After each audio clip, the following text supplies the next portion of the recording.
Good morning, Grand Rising. Good morning.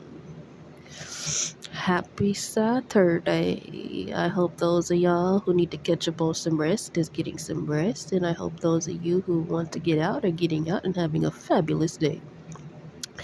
Me, I am a little bit under the weather, so if I sound like I'm underwater, it's because my nose is full of mucus. I'm sorry to share that.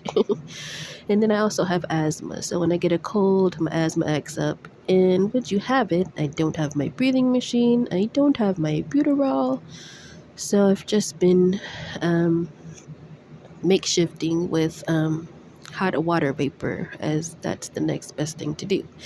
And it's helping a little bit. So, anyway, enough of me. Today, I just wanted to touch on something for parents. Because I am a parent myself. So, I just want to talk to my parents, and if anyone's going through the same thing or if anyone has anything to add, greatly appreciate it. But it's a little touchy, but I think it has to be talked about. I really, really think it has to be talked about. I mean, it's being talked about already in the form of breaking generational curses, which is how it starts, yeah. But um, I feel like a lot of us are still behind. Um, and I don't want to what's the word? Oh, girl, I'll get it together. Single. I don't want to single, one gender over the other, but it in evidence it shows that a man is more likely to be behind than a woman is, um mentally, physically, because we grow before boys do, you know, and we stop growing before men or boys or whatever have you say. So we're pretty much ahead of men, which is why I don't understand why men try to put women on the back burner when it's evident that women grow up before men do, but yet men push us down, and for whatever reason. And I think that reason is because they are emotionally unintelligent for a large period of their life, unless they have the correct shepherd to guide them. Um, One thing in particular. So let me back up a little bit. So first of all, this video is gonna touch on it's gonna touch on parenting with trauma. So that just means parents who have childhood trauma. That's the trauma I'm talking about. And even if you're a parent with any kind of trauma, that's fine. But I'm talking about childhood trauma because our childhood is a blueprint of how we will live the rest of our life. So our childhood is highly important, especially the first 5 years. But the first 18 to 21 years is highly important. um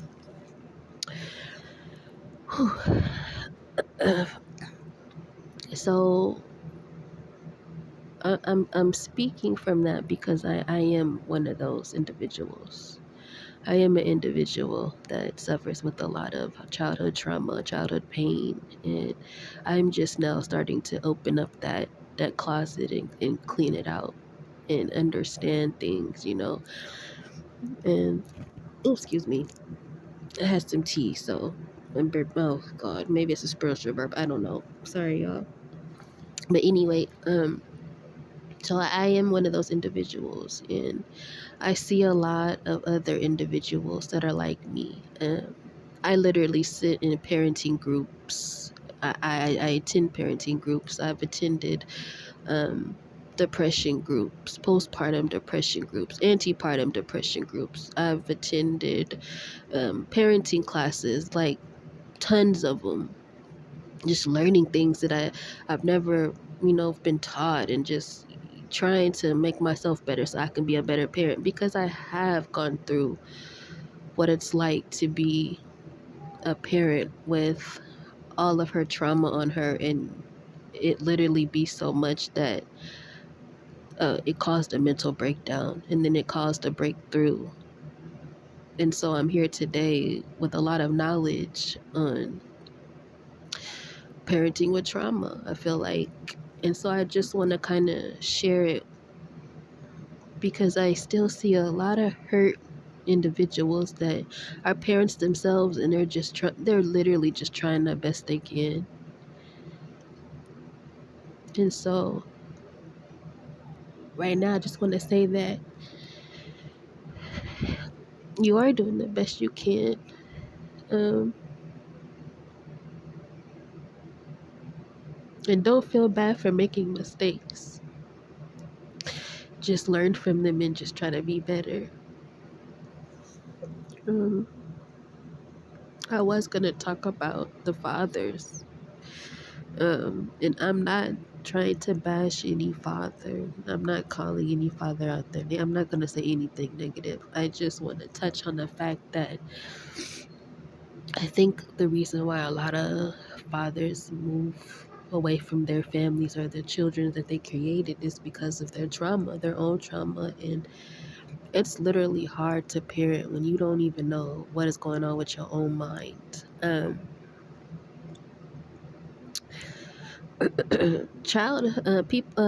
People who went through childhood trauma, some of them and a lot of them are not aware that they have PTSD.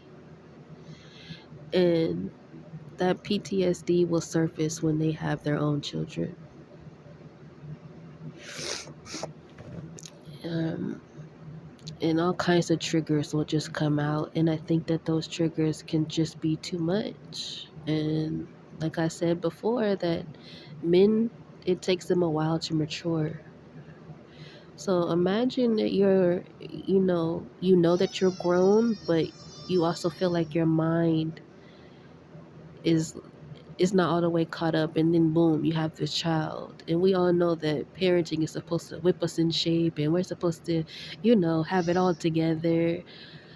And then you have this person that doesn't even have a blueprint of what a parent looks like.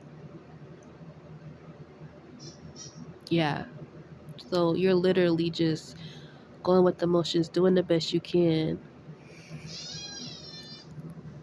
One thing that I think that a lot of parents, whether they're traumatized or not, they forget that the most important thing to give a child is love and attention. So one of the first groups I remember attending involving parenting one of the first topics was, can you spoil a baby?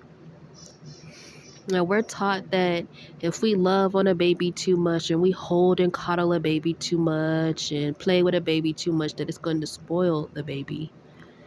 That's not true. That is not true at all. That's letting that baby, that child, know that you love them to death. That's putting confidence inside of that child. That's putting everything positive into that child so they can be who they need to be. So there's no such thing as spoiling a baby, spoiling a child.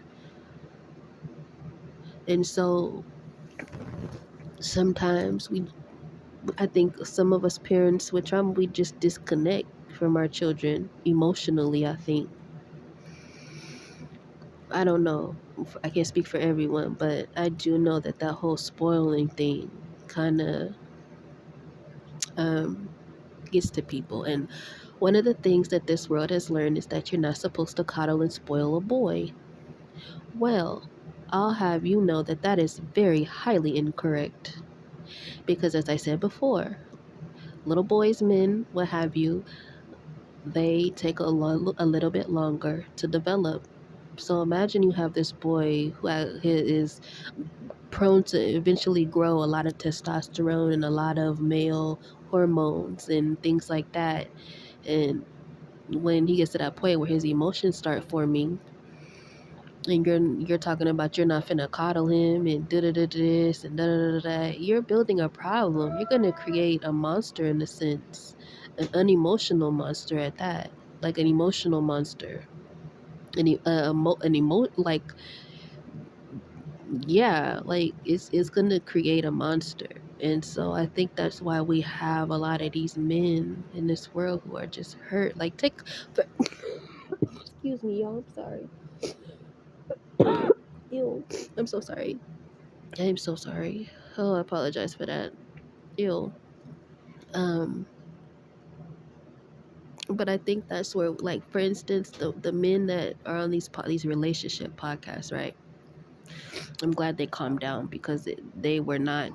Oof, it was just so much. A lot of those men on those relationship podcasts are the men that I'm talking about right now in my video. They're they were traumatized as little boys. They didn't get the coddling and things in love that they needed from their parents, from both parents, their father and their mother. Um, and so they grow up into this man who's seeking love, but he's trying to mask it as if he's not because he has to still be this macho man, you know. And I feel like that's why a lot of men want little girls over boys first, because they feel like, oh, finally one soul that'll love me for me, it won't hurt me, and will really love me, and that's where I'll get my love from. And I really think that's sad. It's beautiful, but it's sad. It is kind of how, like, women who are traumatized or have childhood trauma, um, they might want a boy first because they feel like if I have a girl, it's possible I could mess her up. Because I know that's how I think. I still think like this to this day, even though I have all the knowledge that I have. Child, just like a man fearing having a boy, I fear to have a girl because, like, what if I, put all of my bad things into her? I wouldn't want to do that, you know? But I feel comfortable with my two boys. Like, I have all this love, and I know that boys need so much love. A little girl needs love too, but boys need much more love. Much more love. And I keep saying boys because we're talking about childhood. So I'm sorry. I'm sorry that I'm talking about boys when I probably should be saying men, but I'm trying to get to literally where it all starts at, and it's literally your childhood. Your childhood is literally your blueprint to life, whether you had a good one or you had a bad one. And just because you had a bad childhood, doesn't mean that you're going to have a bad adult life. Just because you had a good childhood doesn't mean that you're going to have a good adult life. Like, anything can happen, but I feel like for people who have had a bad childhood, a lot of that has played a big part in your life. And that's why you probably feel like you can't do anything right. Da, da, da, da, da, this doesn't work. That doesn't work. Why I didn't know this? Why I didn't do this? Like, why? And then you come into this thing where instead of listening to yourself, you're listening to others a lot. And this is where a lot of demonic activity can come into, because I don't think people realize that when you grow up, your inner child doesn't grow up too. Your inner child stays an inner child. We all are walking around with our inner child still. It's how we have fun. It's how we laugh at silly things. That's our inner child, right? That's also the person who carries your emotions as well, which is why you have to always make sure your innards are okay. And you have to make sure that your emotions are stable. You have to make sure that you're letting that anger flow out of you. When I say flow out of you, I'm not saying go and mess up everything. I'm not saying just be a demon. I'm not saying be evil. I'm saying that when I say let your anger flow out, when you feel like something's happened to you and you feel angry, let that out. Just the same way you let out your happiness, your sad, all of that. Let your anger out too, but let it out in a way that is not gonna harm yourself or anyone. You know, it's okay, because I tell my kids the same. I tell my boys the same thing. It's okay for you to be mad. You can be mad, but after you're mad, like, we have to come up with a solution. Like, we have to, figure it out. We have to work through it. Let's work through it. So, next time something like this arises, we know what to do. Type thing. And for a lot of people with childhood trauma, we weren't given an opportunity, because a lot of the stuff like we've experienced is like happening to us. So whether it's abuse, neglect, whatever, like anyone who's been abused, you know that your abuser will not allow you to have any type of emotions. You're not allowed to have emotions, especially sadness or anger. You're not allowed to be mad. You're not allowed to cry. None of that. And a lot of people know, like, you've heard someone like talk about child, my mama whooped me and I wasn't allowed to cry. Like, that's terrible. What? If someone's hitting you, you're not allowed to cry? I remember those whoopings too. You better not cry. You know, you trying to put your hand on your butt so you don't get whooped. Move your hand type shit. Like, what are you talking? You know? So, and we internalize that and we grow up with that and then we have our own children. And some of us put that on our own children unintentionally, because I really believe that it's unintentional. And why? Because, like I said before, our childhood is our blueprint to our adulthood. So we might be thinking, some of us with trauma, with childhood trauma, may be thinking that whoopings are a great thing because we got them too. Now, I'll admit that um some children are hard headed more than others, so maybe a pop here and there might suffice. But to just be whooping on a child because you can't control it is not okay. And that's normally where whoopings come from. I can't control you, so I'm gonna whoop your ass. Okay, well, what happens when that child gets used to it and it no longer phases them? Or they get to the point where they're tired of you whooping on them and they turn around and buck up on you. Now you want to fault the child because it's disrespecting you. And that's, I think, where we get the whole honor thy father and mother thing confused, because a lot of people grow up into parents and they're like, well, you have to, I'm your mother, father, you have to honor me. No, you have to also honor your child as well in order to be honored. That might not be in that part, may or may not be in the Bible, but as a parent, you have to honor your children too. You know, it's not just because you gave the child life, they have to automatically honor you. Like, you have to show honor to get honor. You have to show them what honor even looks like. Like, you know, it's like parenting is not, being a parent is not it's not a like, you're not reigning over anybody. Like, you're whew, it's I've learned so much, so when I get to talking about this, it just sends my mind everywhere. So hopefully one day I can get like a real curriculum, like a real, like, all my thoughts together on how to get this out, because I feel like I'm just everywhere and I don't know if people are keeping up with me, and this message is getting kind of long. I just feel like I'm rambling, and maybe I am because I need to. I don't know, but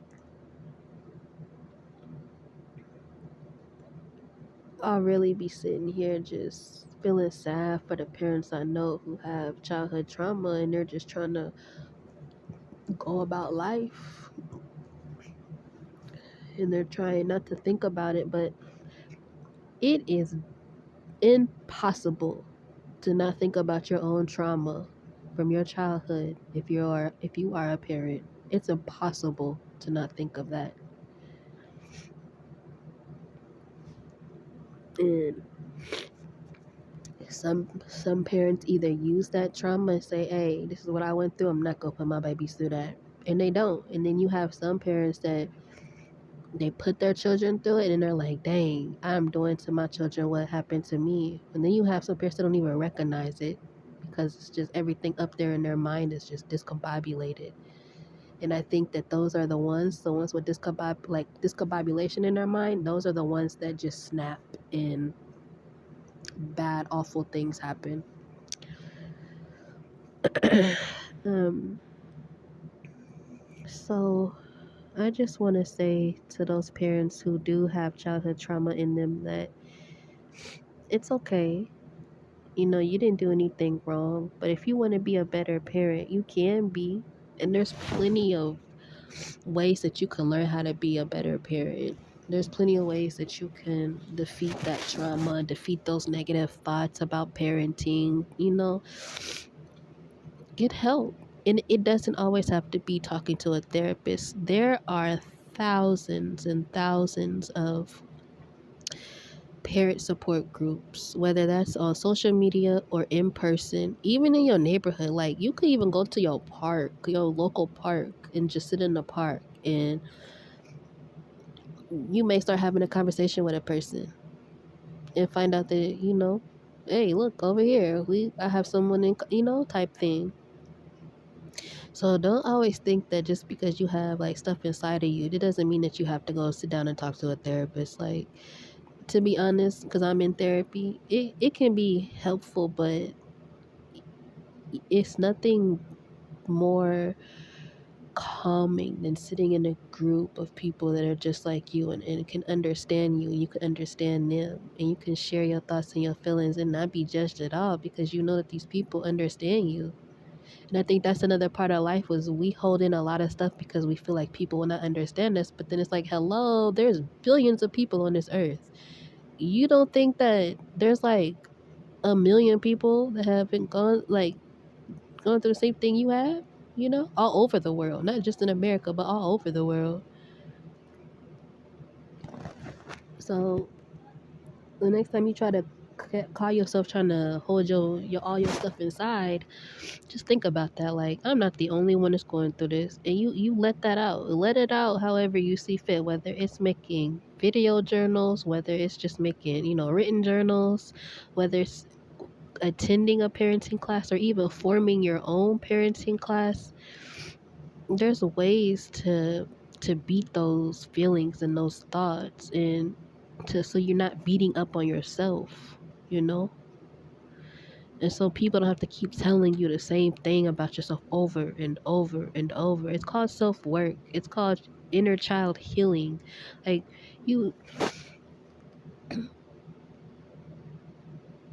when a person is traumatized from their childhood and they act out, okay, so I'm not talking about them, but I am gonna, take a tidbit. So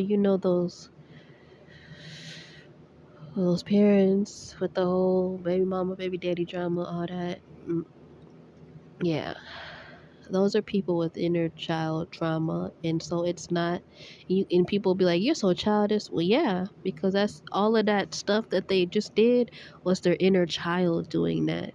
Because the inner child doesn't know any better. Because the inner child was never taught any better.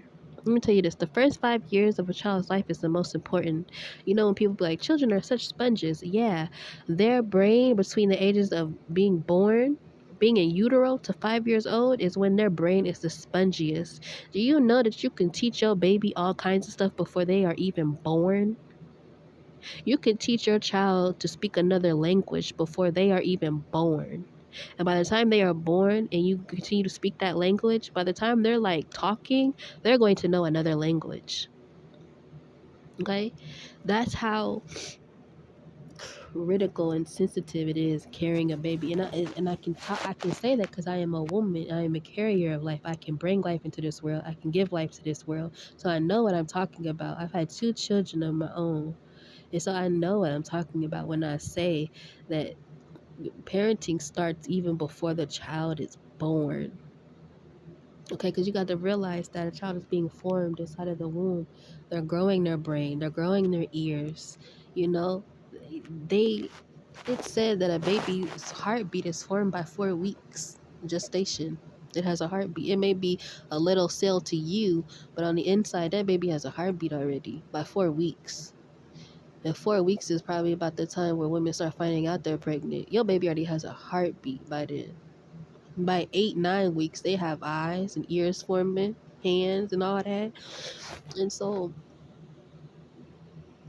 from pregnancy to when you finally had a baby, all of that is important.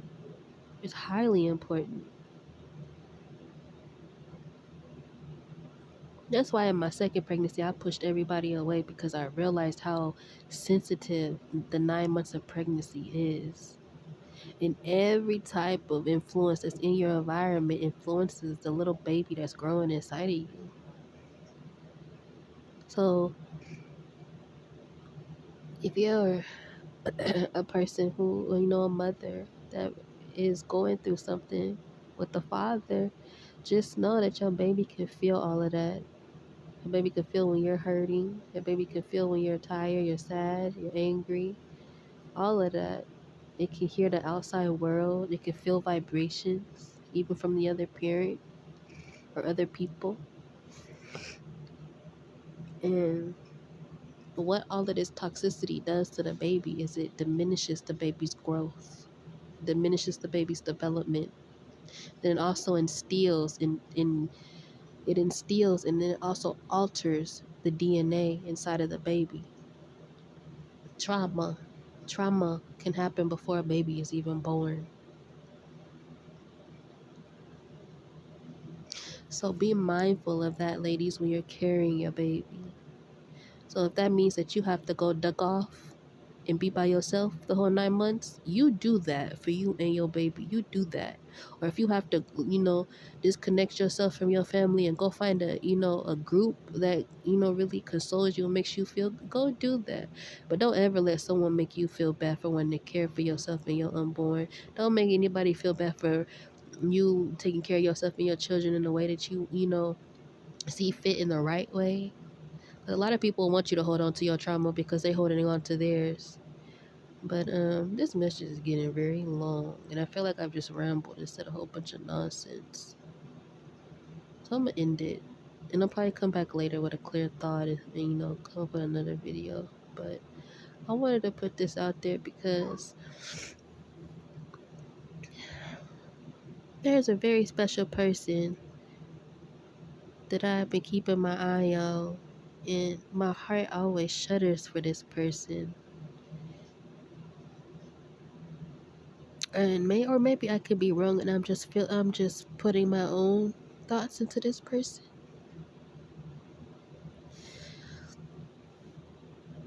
But when I see a person and I know that I see an adult and I can tell from their actions that they're still operating like a wounded child, my heart hurts so bad for them because I know the feelings, I know the thoughts that they're going through. I know it all.